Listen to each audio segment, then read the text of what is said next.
All right, this is the Going Green Trail at Snow Summit. So they do have a beginner trail rated green. They've also got blue trail and black diamond trails, which would be intermediate and expert. So this is a good look at the green trail at Snow Summit. This is a full run, so I'm not editing anything out. That's why this video is so incredibly long, because it does actually take you that long to get to the bottom. The trail is 4 miles long, and you take a ski lift to the top. And it looks pretty smooth on this video, but there are a lot of little bumps and rocks, and this turns like this, so you want to have a little bit of skill. And I'm riding a hardtail mountain bike in this video with a RockShox fork in the front, and it's pretty bumpy. So I would recommend, if at all possible, either renting a decent downhill, you don't have to get a downhill bike, but a decent bike with suspension on both ends. They have free ride bikes, and then they have full-on downhill race bikes there. And the rental's anywhere from like $90 to $140 for the bike. Plus you want to pay $20 for the insurance too. The one time that we rode in the early days when they didn't have a green trail, they only had black and blue trails. On the black trail, we crashed the bikes pretty good and broke the shifter and bent the brake rotor, and were able to take advantage of the insurance. But back to what's in front of us here on this video. So you can see you can get going pretty good on this trail, and you can move along at a steady pace, and for the most part it's these nice little wide trails, and there's rocks and bumps and things on the way that are challenging, particularly if you don't have decent suspension. Then you'll be trying to pick your line between the rocks all the way down. But you can zip along, smell the fresh air, see the trees, and just have a generally good time zooming down the trail. But you do have to watch out for faster riders coming up behind you and slower riders up in front of you, because this is the beginner trail. And if you're not comfortable with it, or if you don't have a bike that can really fly down the hill, just slow down. It's real easy. And then they have the phone number of the ski patrol on various trees along the way, so if you need it, you can call them for help. And this trail is pretty busy too, so you're not going to be laying on the ground for long before somebody finds you and helps you out. I do recommend bringing tools along, and tire pump and some extra tubes, because the rocks tend to, if you hit one sharp enough and your tires are a little bit low, they'll go ahead and pinch flat your tire and pop it.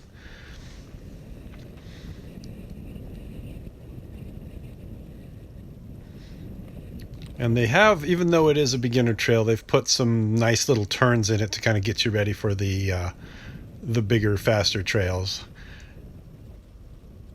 And you also want to be on guard and don't just assume it's going to be an easy run down the mountain, because there are definitely going to be roots sticking out, rocks sticking out. This is pretty neat. These little concrete sections that they've built into it to kind of get you ready for going on the big trails where they have a lot of switchbacks and people are really flying and learning to zip through a berm. Also, the quality of bike you bring should be one that is good enough to go downhill. Like a department store bikes, like the bike I'm riding in this video came with a fork that actually had a yellow sticker on it that said do not use for any downhill or off-road bicycling. So they sold me a mountain bike that had a fork on it that said it wasn't for downhill biking. And I did ride it on this trail, and it was bottoming out and hammering around and making horrible noises and clacking. So I put the RockShox on, and that is trail rated, never bottoms out, and it's got an air spring. So bring something decent. Probably don't want to borrow a bike from somebody, because if you're a beginner, you'll probably fall down, and then you'll probably feel bad when you give it back to them bent up. Other things to be aware of: we are at high altitude here, and most of the people coming to Snow Summit are probably coming from about sea level. So that's one thing to be aware of, is you're just going to start feeling weak, and you're going to think you'll get your second wind, or you're going to think that it'll pass, but the altitude will get to you. So in my case, I did 3 runs, which I guess is 12 miles if you add up 3-4 mile runs. And it doesn't sound like a lot when you're watching this video. If I was just sitting down on the bike and coasting down, that'd be one thing. Like riding 12 miles downhill on a road is easy, but you're standing up, you're using all your muscles, you're sweating, and you're pedaling in certain places, and you're just tense. And so that burns a lot of energy, uses a lot of oxygen, and at some point you kind of gas out. So for me, it was 3 runs, and then go down to the truck, make a turkey sandwich with mustard and Colby Jack cheese, and sit in the shade for an hour and sweat, and then get up and do 3 more runs. rather than trying to hammer out the whole day eating Cliff Bars. I think it's safer to take a break. The other thing that really applies to surfing, any extreme action sport, skiing, and any sport where you're tired but you just want to take one more run, that's usually when you should just go home. Everybody always gets hurt on that last run. In fact, that's at the end of this run when I was eating at the end of the day, when I was waiting for my son and his friends to finish up on the crazy slopes. A couple of guys came down, and then their friend came down 20 minutes later, and he's like, "I shouldn't have done that last run. We said one more run. We should always go home when we say one more run." And he wasn't using that voice. That's my mocking voice. But it was true.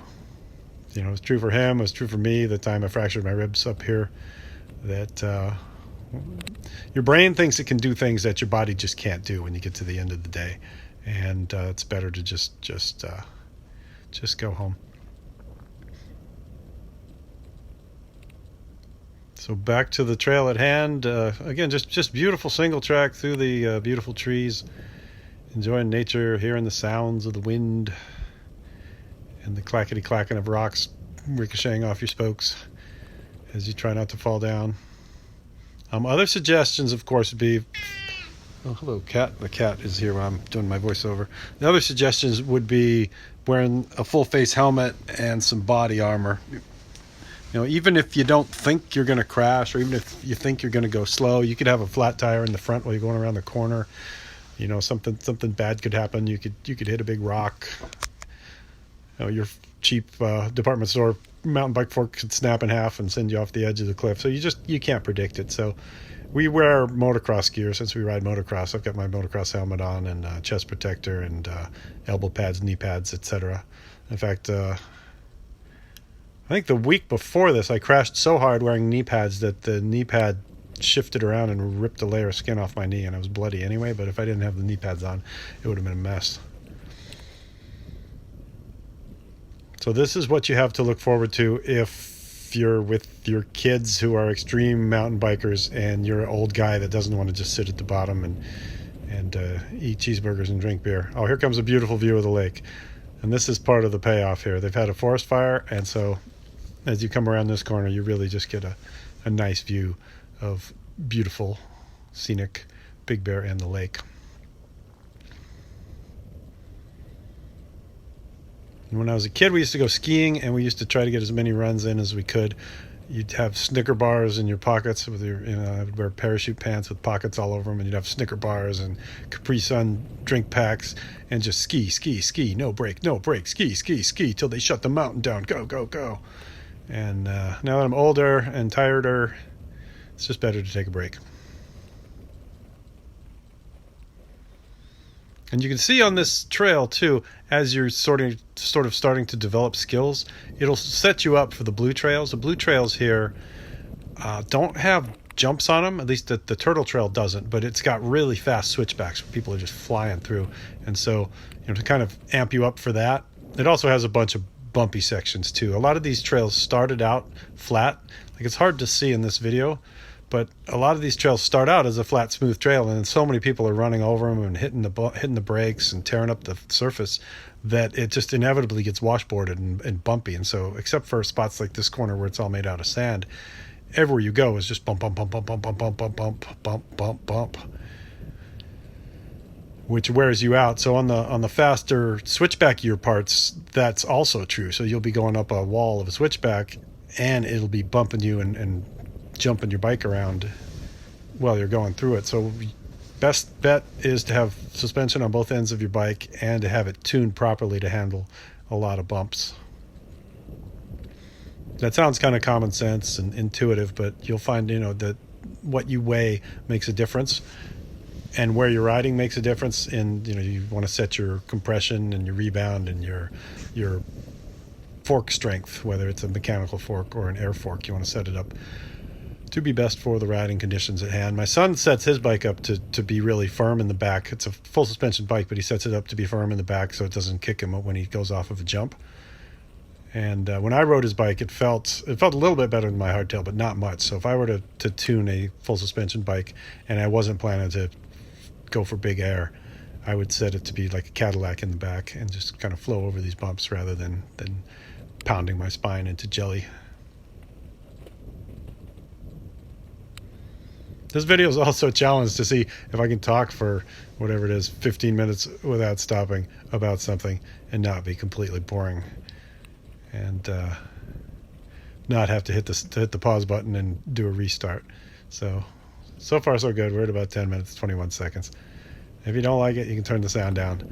And hopefully this helps you, because a lot of times you'll see somebody do a video about a particular place or a video of a mountain bike run, and you don't get to see the full trail. But this is the full trail. And this is running at a pretty good speed. I'm not going to say I was going fast, but this is pretty decent speed. I wasn't really passing anybody. Nobody's really passing me. This is just kind of ambling down the mountain. The other thing to watch out for here is, we'll see it a little bit later in the video, spoiler alert, is that on some of these trails, even on the blue trails, you'll see people riding uphill on the trail. So if you're coming around a blind corner where you don't know what's coming around the other end, it's possible there's 3 people walking a dog, and especially as you get to the bottom of this trail. Up here, as you're towards the top, it's not a big issue, but towards the bottom, there'll be people riding bikes up it, and there'll be people walking their dogs who are coming up from the condos that are at the bottom of the trail. So you just want to allow yourself a little bit of braking distance if you're going around a blind corner or anywhere that you can't see far enough ahead of you to stop before you get there.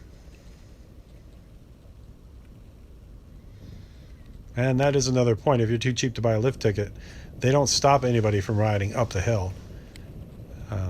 There is also a dirt road. For those of you who are too cheap to buy a lift ticket, there's a dirt road on the east side of the mountain that people ride up on their mountain bikes, and then they'll ride these trails down. And conversely, if you're taking the lift up to the top and stuff like this is too rugged for you, then you can actually just ride down on the dirt road, and it'll take you to the bottom, and then you get to the flats, and then it'll eventually take you back to the lift.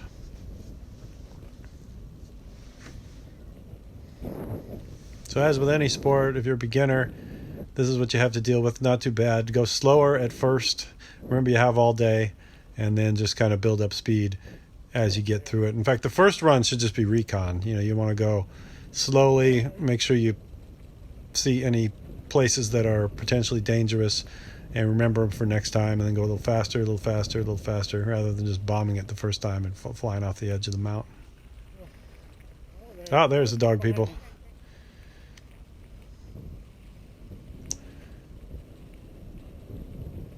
And that's it. So now we're getting close to the bottom. We're feeling good. We're thinking about that turkey sandwich in the back of the truck.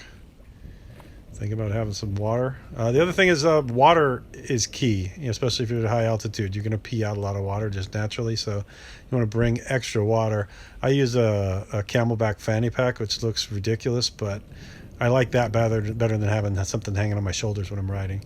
And it works out great. It's got enough in it to go for half a day, and then I can refill it at the bottom. They have drinking fountains at the lifts too, so if you get thirsty and you don't have water with you, you can stop at the lift every trip and pick up a little bit to drink. And they have a restaurant at the bottom and the top that's got cheeseburgers and beer and fries and everything else. I don't recommend the beer when you're bombing hills, but the other stuff will keep you going real good. Stick to your ribs. And we have reached the bottom here at Big Bear, California. That's the Going Green Trail, the beginneriest beginner trail that they have up there, and it's just a beautiful day. The other tip is, if you're going to buy a lift ticket, buy it on the website in advance to get a discount.